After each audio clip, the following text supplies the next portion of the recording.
Mesdames et messieurs, bonjour et bienvenue pour cette nouvelle édition de Midi au Caire pour ce samedi, le 23 octobre 2021. On commence tout de suite avec cette information. Le ministre du Tourisme et des Antiquités, Dr Khaled Al-Anani, a assisté hier à l'illumination du soleil du visage de la statue du roi Ramsès II au sein du temple d'Abou Simbel.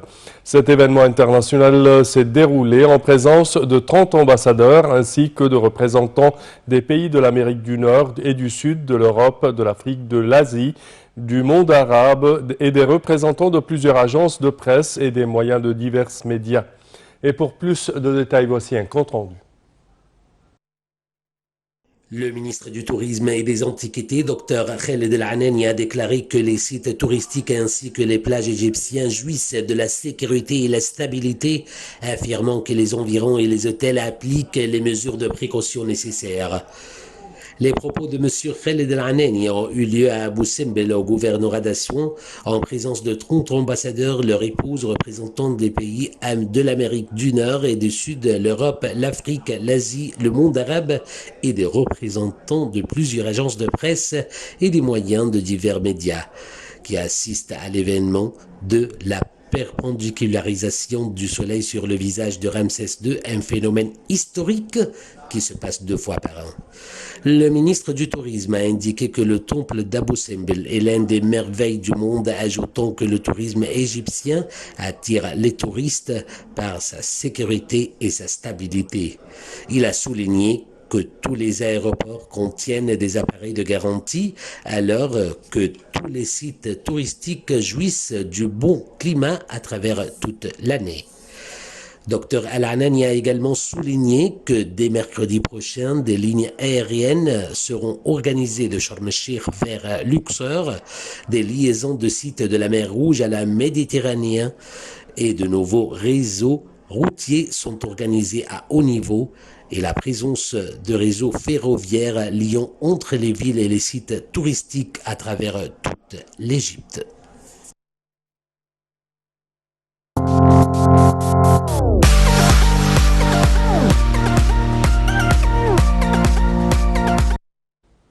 Et concernant le coronavirus, pas d'amende imposée aux étudiants non vaccinés. Le service d'information du gouvernement SIG a démenti les nouvelles véhiculées sur la perception d'amende des étudiants universitaires qui ne sont pas vaccinés contre le coronavirus.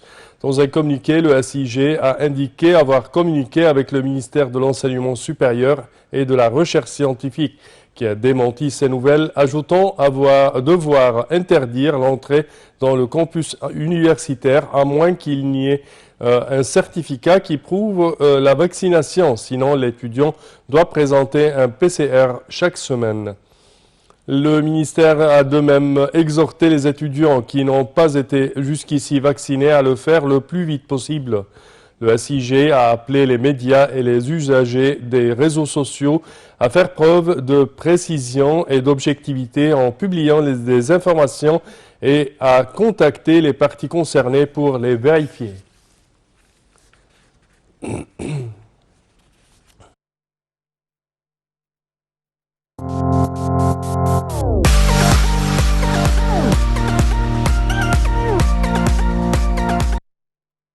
Et le secteur de la santé numérique connaît une grande croissance. Le secteur de la santé numérique en Égypte connaît une grande croissance et un développement tangible, c'est ce qu'a affirmé le Centre d'information et de soutien à la prise de décision du Conseil des ministres IDSC dans son bulletin hebdomadaire. L'Égypte est un grand concurrent en matière de transformation numérique que connaît le monde après la propagation de la pandémie de coronavirus, selon l'IDSC, qui a noté que la propagation de Covid-19 a contribué à l'accélération de l'innovation numérique à un rythme sans précédent dans le but d'améliorer le niveau des soins de santé.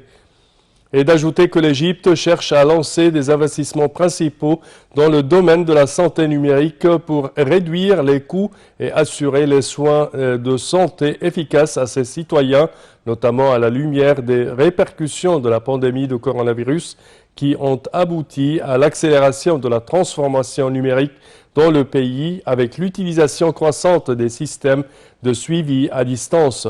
Parallèlement à l'annonce par l'État de nombreux plans de soins de santé pour couvrir les citoyens au cours de la prochaine décennie, plusieurs applications de soins de santé numériques ont été lancées en Égypte dans le but d'améliorer la qualité et le niveau des services médicaux offerts.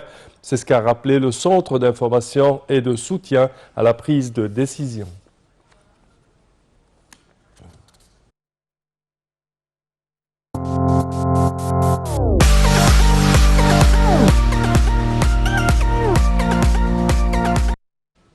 Et le ministre des Finances égyptien Mohamed Maït déclare: l'Égypte est devenue cible des investissements. L'Égypte est devenue plus attractive pour les investissements locaux et étrangers grâce aux réformes stimulantes adoptées par le président Abdel Fattah el-Sisi dans tous les secteurs. C'est ce qu'a déclaré le ministre des Finances Mohamed Maït lors d'une rencontre avec un nombre d'investisseurs lors de sa visite à Londres. Et d'ajouter que ces réformes ont donné à l'économie égyptienne une résilience face aux défis internes et externes et ont contribué à créer un environnement favorisant le climat des affaires à la lumière d'une structure législative avancée et d'une infrastructure forte permettant de lancer davantage d'investissements dans les différents domaines de la vie. Le Trésor public supporte le fardeau de la fixation des prix de l'électricité et du gaz pour le secteur industriel au cours des 3 prochaines années dans le cadre des efforts de l'État pour implanter les industries de pointe et approfondir la production locale, a-t-il indiqué. Réaliser le développement global et durable est une option stratégique pour l'Égypte afin de construire la nouvelle République basée sur une économie plus diversifiée et plus globale et la capacité de répondre aux besoins du développement des citoyens, d'améliorer leur niveau de vie et de promouvoir la qualité des services qui leur sont offerts. C'est ce qu'a poursuivi le ministre des Finances.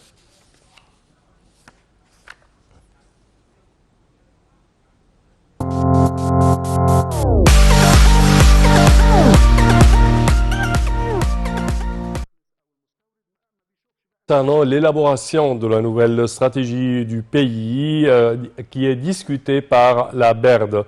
Le vice-ministre égyptien du Plan et du Développement économique Ahmad Kamali a participé au dernier round de consultation sur l'élaboration de la nouvelle stratégie du pays avec la Banque européenne pour la reconstruction et le développement, la BERD, pour la période 2021 jusqu'à 2026. M. Kamali a passé en revue un nombre d'efforts du gouvernement liés à l'inclusion financière et à la répartition équitable des investissements dans tous les gouvernorats de la République, en particulier les investissements publics, selon un communiqué publié vendredi par le ministère. Il a fait état d'une amélioration remarquable dans la distribution des investissements publics du gouvernement dans le but de combler le fossé de développement dans l'ensemble du pays. Le vice-ministre a affirmé l'importance de la transformation numérique et des technologies de l'information, soulignant que l'Organisation de coopération et de développement économique était membre de la BERD.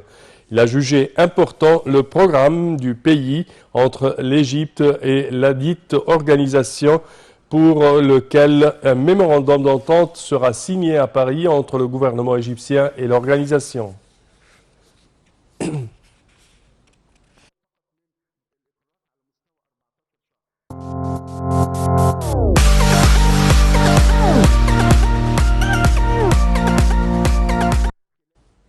Et les complexes gouvernementaux traduisent la vision de la nouvelle République. Le ministre du Développement local, Mahmoud Sha'raoui, a affirmé que les complexes gouvernementaux construits dans le cadre de l'initiative Vie décente sont un des aspects de la nouvelle République fondée depuis 2014 avec l'arrivée au pouvoir du président Abdel Fattah el-Sisi et traduisent la claire vision de la direction politique comme du gouvernement.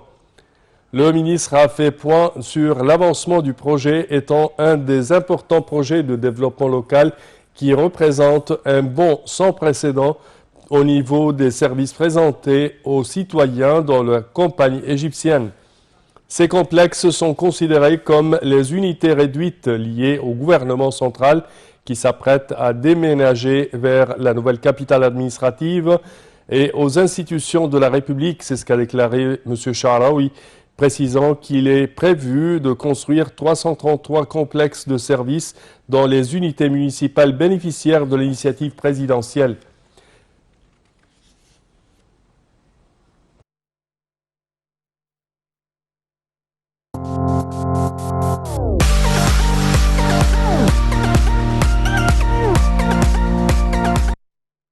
Inauguration de la plus grande exposition d'art internationale devant les pyramides de Gizeh. La plus grande exposition internationale d'art contemporain, la première du genre depuis 4500 ans dans cette région, a été inaugurée jeudi soir devant les pyramides de Gizeh sous le titre « Forever is Now ». L'exposition, qui se poursuivra jusqu'au 7 novembre, est parrainée par les ministres des Antiquités et du Tourisme et le ministre des Affaires étrangères ainsi que de l'Organisation des Nations Unies pour l'éducation, la science et la culture, l'UNESCO, en présence d'un groupe de personnalités internationales et artistiques. 10 des artistes contemporains les plus célèbres au monde participent à l'exposition, notamment le russe Alexandre Ponomarev, l'américaine Gisela Colon et le français GR et l'italo-américain Lorenzo Quinn, ainsi que de l'artiste égyptien Montaz Nasr et l'égyptienne résidente à Los Angeles, Sherin Gerges.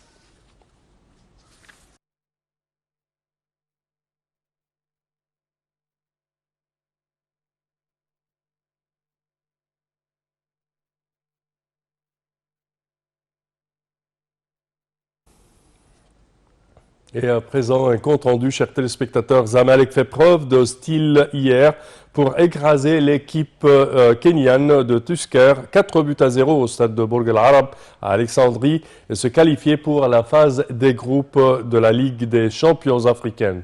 Et pour plus de détails, voici un compte rendu. Vainqueur au match aller au Kenya sur le score d'1-0, Zamalek a confirmé ce bon résultat en battant Tasker FC ce vendredi 4-0 en deuxième tour retour de la Ligue des champions à Bourg El Arab en Alexandrie. Le champion du Kenya n'a pas fait le poids face au champion de l'Égypte. Les hommes de Patrice Carteran se sont largement imposés grâce à un doublé de Youssef Ibrahim Obama au 11e, 74e minute et des buts de Seyfeddine Gheziri à la 19e minute et Ashraf Bencharki à la 72e. Avec un total de 5-0, Zamalek assure sa place en phase de poule de la Ligue des champions alors que Tasker FC sera renversé en Coupe de la CAF pour jouer les barrages qualificatifs à la phase de poule de cette compétition. Zamalek, finaliste malheureux de la dernière édition de la Ligue des champions africaine, a bien démarré pour remporter la compétition de la CAF pour la première fois depuis 2002.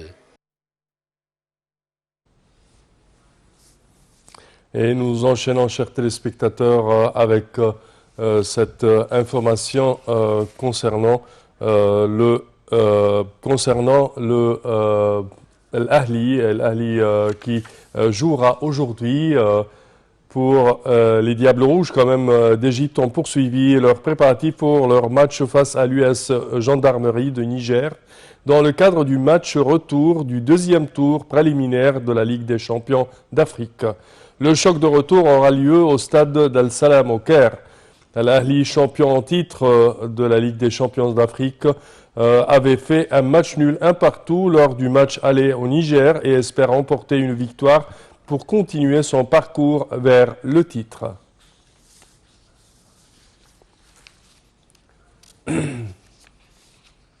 Et nous terminons avec cette information. Big Ramy est le détenteur du titre de Monsieur Olympia de bodybuilding ou de culturisme pour la deuxième année consécutive.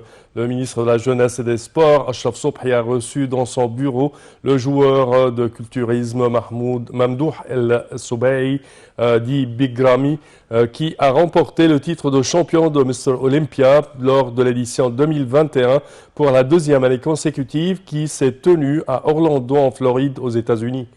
L'Égypte apporte tout son soutien à ses héros sportifs afin de poursuivre les victoires, remporter des titres et de divers championnats. C'est ce qu'a expliqué M. Sobhi, notant que Big Ramy est le premier Égyptien à remporter le championnat à la lumière du soutien illimité du président Abdel Fattah el-Sisi au sport égyptien.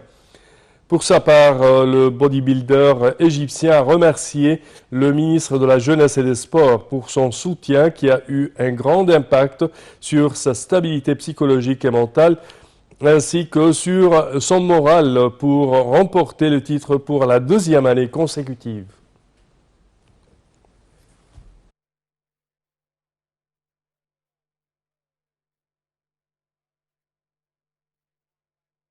Félicitations à Big Ramy certainement. Et avec cette dernière information, mesdames et messieurs, prend fin notre édition d'aujourd'hui de Midi au Caire. Je vous remercie de votre attention et je vous donne rendez-vous demain à la même heure. Merci à vous.